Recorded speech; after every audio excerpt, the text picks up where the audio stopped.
할렐루야. 하루의 모든 일과를 마치고 하나님 앞에 예배로 엎드린 여러분들을 축복합니다. 기도하겠습니다. 하나님 아버지 감사합니다. 오늘 하루도 우리와 동행하시며 우리를 지켜주시고 또한 하나님의 뜻을 따르도록 인도하심을 감사합니다. 그럼에도 불구하고 우리는 연약하고 부족하여 주님의 뜻에 순종하지 못하고 말씀대로 살지 못했습니다. 주님 용서하여 주시고 이 시간 주님의 말씀을 들을 때에 깨달음을 주시고 다시 한번 믿음의 용기를 내어 주의 말씀에 순종하고자 하는 믿음을 더하여 주옵소서. 주님 이 예배의 시간을 온전히 맡겨드립니다. 우리의 심령에 찾아오셔서 우리의 마음을 열어주시고 온전히 주님의 뜻에 순종하고 주님의 뜻을 이루어가는 주님의 선한 도구로 살아갈 수 있도록 인도하여 주옵소서. 예수 그리스도의 이름으로 기도하옵나이다. 아멘. 다 함께 찬송가 279장 찬양 드립니다.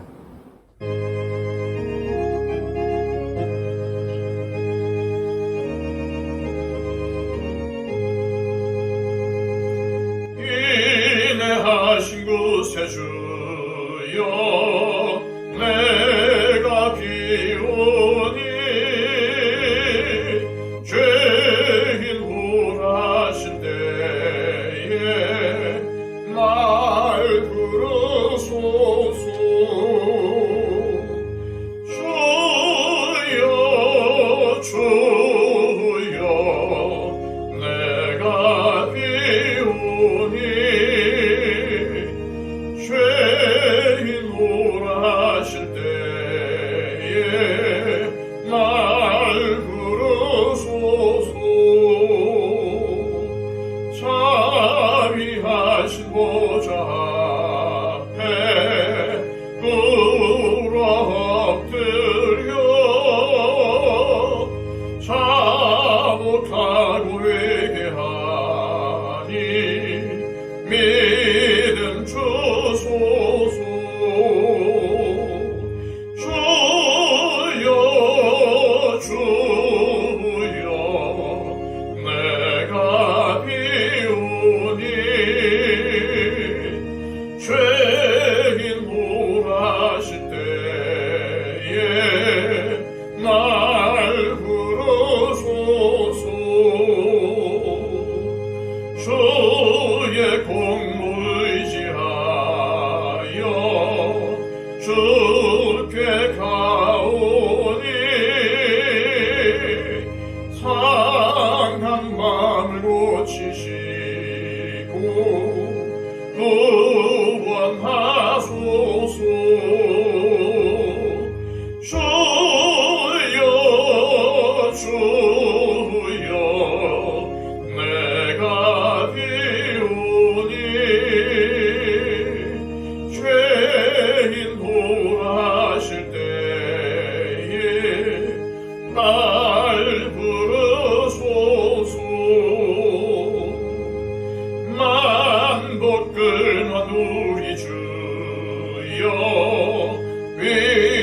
위로하소서. 우리 주와 같으시니 어디 있을까. 주여 주여 내가 비오니 죄인 홀하실 때에 날 부르소서.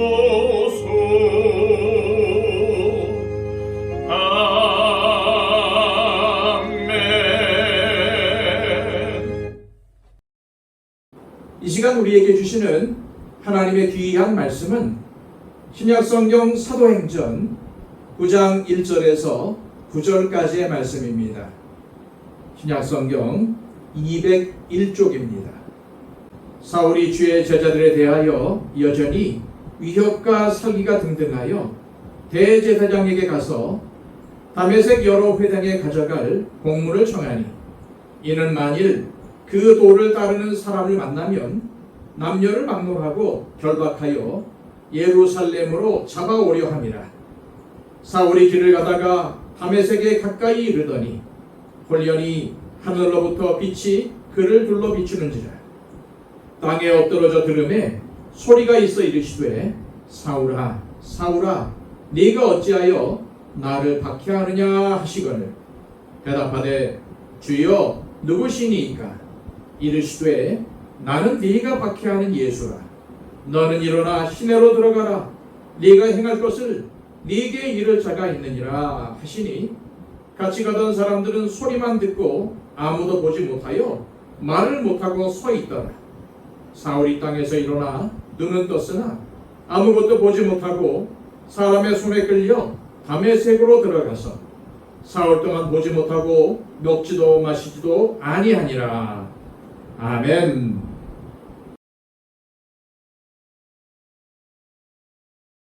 한 사람이 예수 그리스도를 나의 주님, 나의 구원자로 고백하며 믿음의 길에 들어서는 과정은 저마다 다릅니다. 어떤 글을 보니 그리스도인이 되는 과정을 흥미롭게도 디모데형과 바울형이라는 두 유형으로 나누어 설명한 것을 보았습니다. 디모데형은 우리가 흔히 말하는 모태신앙이나 어린 시절부터 자연스럽게 교회 공동체 안에서 자라난 분들을 의미합니다. 가랑비에 옷이 젖듯 부모님의 기도와 찬양 소리를 들으며 자라나 어느새 예수님이 삶의 중심에 깊이 자리 잡게 된 케이스입니다.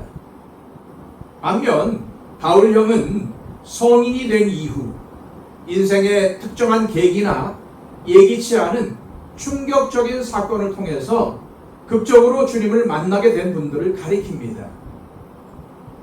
세상의 가치관을 따라 살며 자신만의 확고한 길을 걷다가 어느 순간 다가오신 하나님의 강권적인 개입으로 인해 삶의 방향이 완전히 뒤집히는 경험을 한 분들입니다.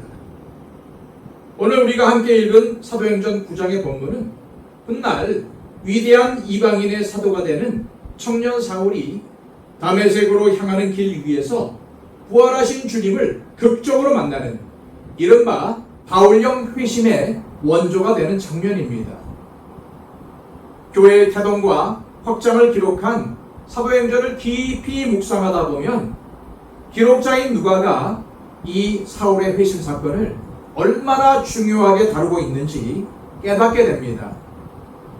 누가는 사도행전 전체를 통틀어 바울이 주님을 만나 변화된 이 사건을 무려 3번, 즉 9장, 22장, 26장에서 반복해서 기록하고 있습니다. 누가 당시나 지금이나 반복한다는 것은 그 내용이 매우 중요하기 때문입니다. 그렇다면 사도행전은 왜 이토록 여러 번에 걸쳐 사울의 회심을 증언해야 했을까요? 그 이유는 교회를 향해 잔인할 정도로 모진 박해를 가하던 사울이라는 사람을 부활하신 주님께서 친히 찾아오셨다는 그 사실 자체가 복음의 핵심을 완벽하게 보여주기 때문입니다. 끝까지 교회를 잔멸하려 했던 그 완악한 사람을 포기하지 않으시고 끝까지 참아주신 사람, 먼저 다가가서 그의 굳은 마음을 녹이시고 완전히 새로운 존재로 빚어내신 그 압도적인 주님의 은혜를 보여주기 위함입니다. 오늘 이 수요 예배의 자리에 나온 우리 모두에게도 우리의 어떠함과 상관없이 찾아오시는 주님의 이 따뜻한 은혜가 깊이 느껴지시기를 소망합니다. 오늘 본문은 예수님을 만나기 직전 사울이 얼마나 위험하고도 확고한 신념에 사로잡혀 있었는지를 적나라하게 드러냅니다. 1절과 2절의 말씀입니다. 사울이 주의 제자들에 대하여 여전히 위협과 살기가 등등하여 대제사장에게 가서 다메섹 여러 회당에 가져갈 공문을 청하니 이는 만일 그 도를 따르는 사람을 만나면 남녀를 막론하고 결박하여 예루살렘으로 잡아오려 함이라. 예수님을 만나기 전에 사울은 한마디로 당시대 최고의 엘리트이자 행동하는 지성인이었습니다. 그는 율법의 잣대를 가장 엄격하게 들이대는 바리새파 가문에서 태어났습니다. 훗날 그가 스스로를 회고할 때 율법의 의로는 흠이 없는 자요 히브리인 중에 히브리인이라고 자신 있게 선언할 정도였습니다. 그의 출신 배경을 역사적으로 살펴보면 사울이라는 인물이 얼마나 대단한 인물이었는지를 짐작할 수 있습니다.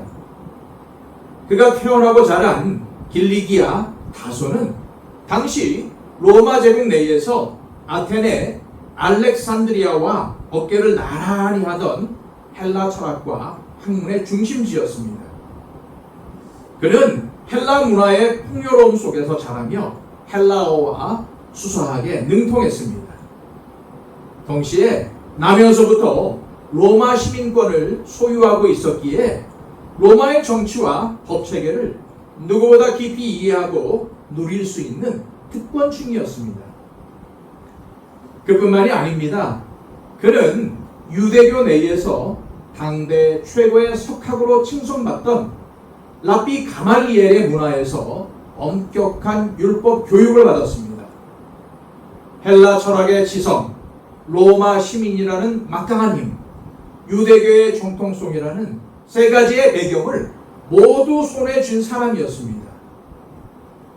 일반적으로 지식인들은 머리가 뛰어나고 상황을 비판적으로 판단하고 분석하는 능력은 탁월하지만 정작 결단하고 행동으로 옮기는 데에는 주저하는 경향이 있습니다. 그러나 사울은 달랐습니다. 그는 자신이 옳다고 굳게 믿는 바를 즉각적으로 실행에 옮기는 무서운 추진력을 가진 사람이었습니다. 이는 누가 등 떠밀어 억지로 시킨 일이 아니었습니다. 그는 스스로 대제사장을 찾아가 예수 믿는 자들을 체포할 권한을 이임받는 공문을 청구했습니다. 그리고 예루살렘에서 무려 250km나 떨어진 다메섹까지 그리스도인들을 잡아들이겠다는 일념 하나로 며칠 길을 거침없이 달려갔습니다. 여기서 우리는 인간이 가진 자기 확신이 얼마나 위험한 결과를 낳을 수 있는지를 발견하게 됩니다. 스스로 잘못 살고 있다고 느끼는 사람, 마음 깊은 곳에 실패와 상처로 인한 목마름이 있는 사람은 오히려 복음을 받아들이기가 쉽습니다. 주님의 위로가 스며들 빈틈이 있기 때문입니다. 하지만 사울처럼 자신이 걷고 있는 길이 100% 옳다고 굳게 믿고 있는 사람, 자기 자신의 의로움에 도취되어 있는 사람은 누군가의 조언이나 진리의 말씀이 들어갈 빈자리가 전혀 없습니다. 사울은 자신의 열정이 하나님을 기쁘시게 한다고 착각했습니다. 사도행전 8장을 보면은 사울은 스데반이 돌에 맞아 순교하는 끔찍한 현장을 목격하면서도 스데반이 죽임을 당하는 것을 마땅히 여길 정도로 양심의 가책은커녕 오히려 자신이 하나님의 거룩한 이름과 그분의 율법을 수호하고 있다는 정의감에 사로잡혀 있었던 것입니다. 훗날 아그리빠 왕 앞에서 자신의 과거를 회고하며 나도 나사렛 예수의 이름을 대적하여 많은 일을 행하여야 될 줄로 스스로 생각하고 라고 고백했던 것처럼 그는 자기의 생각과 신념이 곧 하나님의 뜻이라고 맹신했습니다. 나의 생각, 나의 경험, 내가 지금까지 쌓아온 신념에 사로잡힌 순간 우리는 하나님의 참되신 음성을 듣지 못합니다. 어쩌면 오늘을 살아가는 우리 안에도 이러한 사울의 모습이 숨어 있을지도 모릅니다. 내 생각, 내 신념이 아니라 주님의 말씀을 내 삶의 기준으로 삼는 삶의 변화가 일어나지 않는다면 우리 역시 자신만이 옳다고 생각하며 누군가를 정죄하게 되고 복음을 전하고 생명을 살리는 길에서 멀어질 수 있다는 사실을 기억해야 합니다. 자신만의 신념과 확신에 갇혀 폭주하던 사울에게 주님의 개입이 시작됩니다. 그의 굳은 자아를 깨뜨리기 위해서는 인간적인 설득이나 가벼운 사건으로는 불가능했습니다. 오히려 그의 영혼을 근본부터 뒤흔드는 엄청난 영적 충격이 필요했습니다. 그것이 바로 다메섹 도상에서 주님과의 만남입니다. 3절, 4절 말씀을 봅니다. 사울이 길을 가다가 다메섹에 가까이 이르더니 호련히 하늘로부터 빛이 그를 둘러 비추는지라 땅에 엎드러져 들음에 소리가 있어 이르시되 사울아 사울아 네가 어찌하여 나를 박해하느냐 하시거늘 떼약볕이 내려쬐는 광야길 목적지인 다메섹이 눈앞에 보일 즈음이었습니다. 갑자기 정오의 태양빛보다 더 강렬하고 눈부신 빛이 호련히 하늘로부터 쏟아져 사울을 둘러쌌습니다. 이러한 압도적인 주님의 역사 앞에서 두 발로 굳건히 서서 거들먹거리며 자신만이 옳다고 주장하던 이 교만한 지성인은 그만 땅에 거꾸러지고 맙니다. 그리고 그의 귓가에 아니 그의 영혼 깊은 곳을 찌르는 음성이 들려옵니다. 사울아 사울아 네가 어찌하여 나를 박해하느냐. 빛 가운데 엎드러진 사울은 직감적으로 이 존재가 인간의 차원을 넘어선 하늘의 존재임을 깨달았습니다.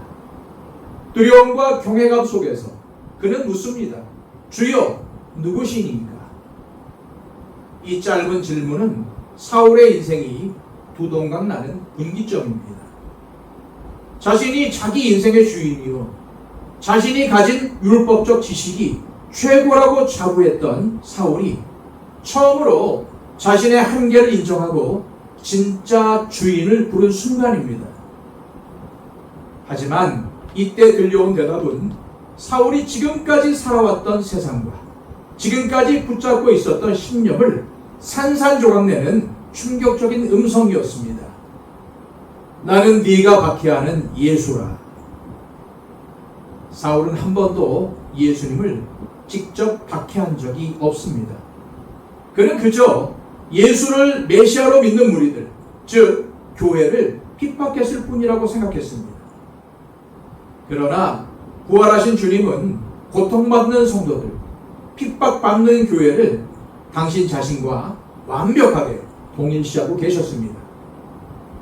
지금 주님은 사울에게 네가 내 사랑하는 자녀들을 때릴 때, 네가 교회를 짓밟을 때 그것은 곧 나를 때리고 나를 짓밟은 것이다 라고 말씀하시는 것입니다. 주님의 이 말씀은 오늘날 우리에게도 깊은 찔림과 교훈을 줍니다. 교회 공동체 안에서 다른 지체들을 향해 무심코 던지는 비난, 서로를 향한 미움과 험담은 단순히 사람을 향한 것이 아닙니다. 그것은 곧 교회의 머리가 되시는 예수님을 마음 아프게 하는 일입니다. 반대로 우리가 서로의 연약함을 품어주고 따뜻한 말로 서로를 위로하며 사랑으로 격려할 때 주님은 네가 나를 대접하였다 라고 기뻐하십니다. 우리 교회가 서로를 위로하고 서로를 따뜻하게 안아주는 사랑의 공동체가 되어야 하는 이유가 바로 여기에 있습니다. 사울에게 주님의 이 음성은 절망이자 동시에 구원이었습니다. 자신이 목숨을 걸고 수호하려 했던 하나님을 향한 열심이 사실은 하나님께서 보내신 메시아를 가장 악랄하게 대적하는 일이었음을 깨닫게 된 것입니다. 자신이 지금까지 쌓아올린 세상의 모든 업적들, 모든 의로움, 모든 확신이 철저히 무너져 내리는 순간이었습니다. 우리는 완벽하지 않습니다. 스스로를 구원할 능력도 내 삶을 온전히 이끌어갈 지혜도 부족한 연약한 지체들일 뿐입니다. 불완전한 나 자신을 신뢰하며 살아갈 때 우리의 인생은 흔들릴 수밖에 없습니다. 사울이 주여 라고 부르며 주님 앞에 엎드렸던 것처럼 우리 역시 내 삶의 주도권을 내려놓고 완전하신 주님, 우리를 생명의 길로 인도하시는 예수 그리스도를 전적으로 신뢰하는 자리로 나아갈 때 비로소 우리의 인생에는 흔들리지 않는 평안이 임합니다. 주님의 강렬한 빛을 본 후 사울은 눈을 떴으나 아무것도 볼 수 없게 되었습니다. 사람들의 손에 이끌려 다메섹으로 들어간 그는 사흘 동안 보지도 못하고 먹지도 마시지도 못하는 깊은 어둠과 침묵의 시간을 보냅니다. 평생을 자신의 희력과 지식으로 사람들을 판단하고 꿰뚫어 본다고 자부했던 엘리트가 이제는 누군가의 손에 의지하지 않고서는 한 걸음도 뗄 수 없는 철저히 무력한 상태에 놓였습니다. 이 3일간의 시간은 사울에게 어떤 시간이었을까요? 그것은 단순히 앞이 보이지 않는 절방의 시간이 아니라 그의 영혼이 주님의 손에 의해 수술받는 거룩한 침묵의 시간이었습니다. 거짓된 자아를 비워내고 하나님의 진리로 새롭게 채워지기 위한 영적인 시간이었던 것입니다. 때때로 하나님은 우리의 인생에 예기치 않은 고통이나 멈춤의 시간을 허락하십니다. 사울이 겪었던 눈이 보이지 않는 고통처럼 내가 머리를 싸매고 세운 계획들이 이루어지지 않고 나의 건강이 흔들리며 가족 혹은 친한 사람들과 관계의 단절을 경험하는 시련의 순간들이 찾아옵니다. 그러나 우리는 이 고통 속에서 하나님의 두 가지 기쁜 섭리를 발견해야 합니다. 첫째, 고통은 우리를 참된 믿음의 길로 안내하는 확성기입니다. 일상의 평안함 속에서는 나의 교만과 믿음의 길에서 엇나간 것을 좀처럼 눈치채지 못합니다. 그러나 고통이 우리를 찾아올 때 우리는 비로소 걸음을 멈추고 자신을 깊이 성찰하게 됩니다. 내가 의지했던 세상의 것들이 얼마나 부질없는 것인지를 깨닫고 오직 변함없으신 주님만을 붙들게 되는 것입니다. 이처럼 나를 깨뜨려 하나님 앞에 무릎 꿇게 하는 고통이라면 그것은 변장하고 찾아온 하나님의 가장 아름다운 선물입니다. 둘째, 고통은 우리를 새로운 사명의 길로 인도하는 나침반입니다. 하나님께서 내가 고집하고 가려는 길을 막으실 때 거기에는 반드시 주님께서 예비하신 더 크고 가치 있는 길이 숨겨져 있습니다. 사울은 그 칠흑 같은 3일의 어둠 속에서 죽어가던 스데반의 얼굴을 떠올렸을 것입니다.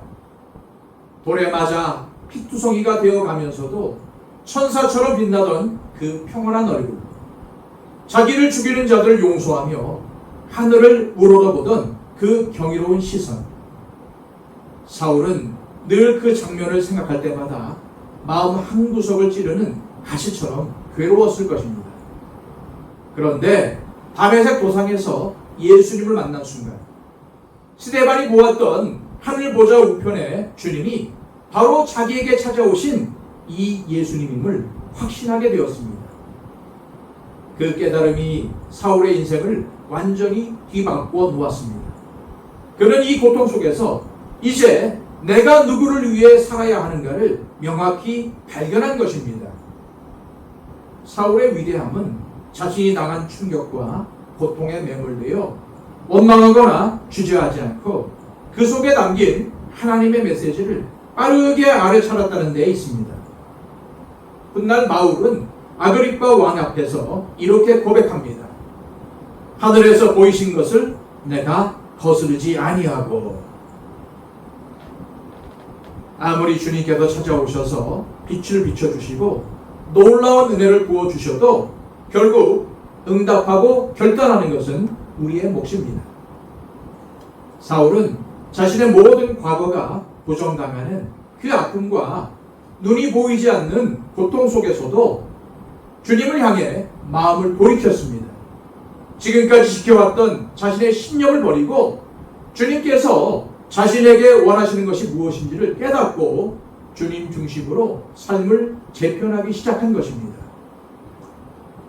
예수님을 만난 사울처럼 고통을 통해 삶의 궤도를 수정하고 주님께서 주신 사명을 향해 나아간 사람들은 수없이 많습니다. 오래전 미국에 심각한 우울증과 허무함에 사로잡혀 스스로 생을 마감하려 했던 한 젊은이가 있었습니다. 그가 극단적인 선택을 하려던 바로 그 순간 가슴이 답답해지며 하나님을 향한 갈망이 솟구쳤습니다. 그래서 그는 그 자리에서 무릎을 꿇고 부르짖었습니다. 하나님, 제게 다시 한 번만, 다시 기회를 주신다면 제 남은 인생을 오직 복음을 전하는 일에 바치겠습니다. 이렇게 결단의 기도를 드린 순간 그의 영혼을 짓누르던 어두운 먹구름이 거치고 하늘에 평안이 임했습니다. 이 청년이 바로 훗날 드와이트 무디의 뒤를 이어 전 세계를 누비며 수많은 영혼을 주님께로 인도한 부흥사 토레이 목사입니다. 그를 짓누르던 우울증과 고통의 시간은 도리어 그를 생명 살리는 전도자로 빚어내는 거룩한 용광로가 되었습니다. 또한 대학을 갓 졸업하고 인생의 장밋빛 미래를 꿈꾸며 여행을 떠났던 한 청년의 이야기도 있습니다. 어느 날 묵게 된 모텔 옆방에서 밤새 누군가의 앓는 소리가 들렸고 다음날 아침 그 사람이 죽었다는 소식을 듣게 됩니다. 그런데 충격적이게도 그 죽은 사람은 바로 그의 대학 친구였습니다.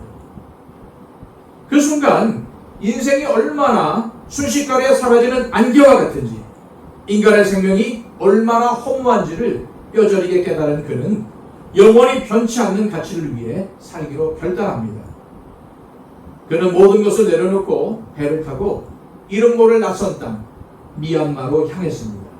그리고 무려 37년 동안 그 척박한 땅에 복음의 씨앗을 뿌렸습니다. 이 이야기는 미국 최초의 해외 선교사 중 한 명인 아도니람 저드슨의 이야기입니다. 친구의 죽음이라는 비통한 충격이 그를 이방에 주님의 생명을 전하는 선교사로 만들었던 것입니다. 사랑하는 여러분, 하나님은 때로 우리가 이해할 수 없는 방식으로 때로는 고통을 통해 우리를 찾아오십니다. 내 힘으로 어찌할 수 없는 막막함 앞에 섰을 때, 내 확신이 산산이 조각나는 실패의 자리에 섰을 때, 그것은 주님께서 우리를 부르시는 음성일지도 모릅니다. 다메섹 도상에서 박해자 사울을 찾아오신 예수님은 지금도 나의 고집과 나의 신념대로 살아가려 애쓰는 우리를 찾아오십니다. 주님은 우리가 잘못된 길을 고집할 때조차도 우리를 포기하지 않으시고 곁에 서서 말씀하십니다. 내가 너를 사랑한다. 네가 의지하는 그 허망한 것들을 내려놓고 이제 나를 신뢰하며 나와 함께 걷지 않겠니? 우리의 지난 삶을 돌아보면 주님이 우리를 다루어오신 손길이 얼마나 세밀하고 따뜻했는지를 깨닫게 됩니다. 때로는 말씀으로 찔림을 주시기도 하고 때로는 말씀으로 우리의 굳은 마음을 부드럽게 녹여주셨습니다. 지금 여러분의 삶에 사울처럼 고통의 문제, 이해되지 않는 고난이 있다면 두려워하지 마십시오. 그 자리는 주님이 우리를 사랑으로 빚어내시는 수술대이며 우리에게 새로운 사명을 주시며 그것을 향해 방향을 옮기게 하시는 은혜의 전환점입니다. 우리가 하나님께서 보이신 뜻을 거스르지 않고 주여 내가 여기 있습니다. 나의 삶을 인도하여 주옵소서 라고 결단하며 나갈 때에 주님의 놀라운 축복이 여러분들의 삶 가운데 임할 것입니다. 오늘 본문의 사울처럼 여러분 모두가 주님의 음성을 듣고 여러분에게 향하신 주님의 뜻을 깨닫게 되기를 축복합니다. 그리고 사울을 불러 비추었던 다메섹의 찬란하고도 은혜로운 빛이 여러분의 삶 구석구석을 비추어 여러분의 상처를 위로하고 마음을 따뜻하게 안아주시기를, 그리고 새로운 생명의 길로 인도해 주시기를 주 예수 그리스도의 이름으로 간절히 축복합니다. 이제 말씀을 생각하시면서 찬송가 425장 찬양 드립니다.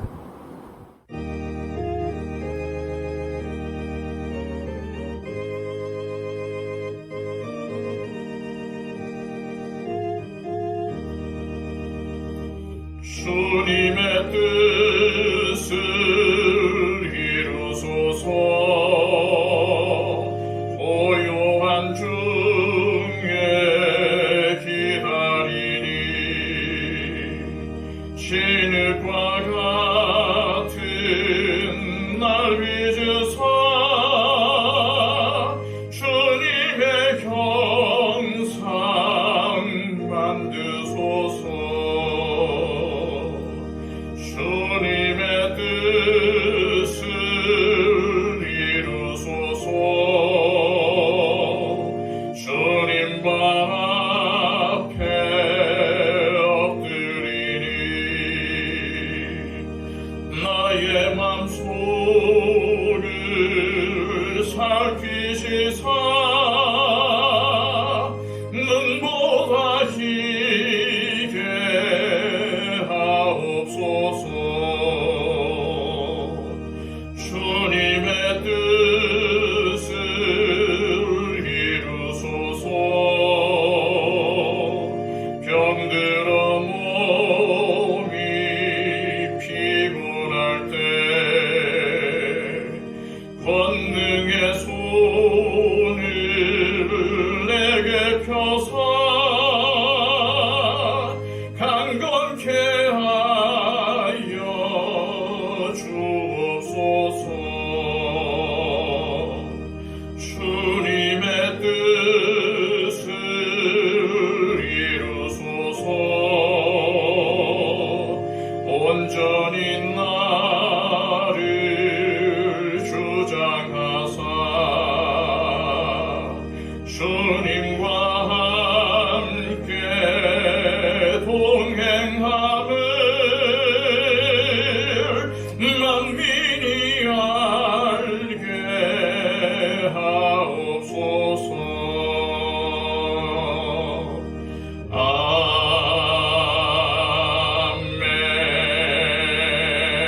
아멘. 다 함께 기도하겠습니다. 우리를 지극히 사랑하시는 하나님 아버지, 잘못된 신념에 사로잡힌 고집스러운 사울을 찾아와 안아주신 그 따뜻한 은혜가 오늘 우리의 굳어진 마음도 부드럽게 녹여주시기를 간절히 원합니다. 삶의 막막함 속에서도 내 생각을 내려놓고 주님의 말씀 안에서 삶의 방향을 새롭게 조종하는 용기를 우리에게 허락해 주옵소서. 우리의 모든 고통과 멈춤의 시간이 기도로 엎드리는 은혜의 자리가 되게 하셔서 주님의 뜻을 깨닫고 순종하여 주님께서 예비하신 길로 걸어가게 하옵소서. 예수 그리스도의 이름으로 기도하옵나이다. 아멘.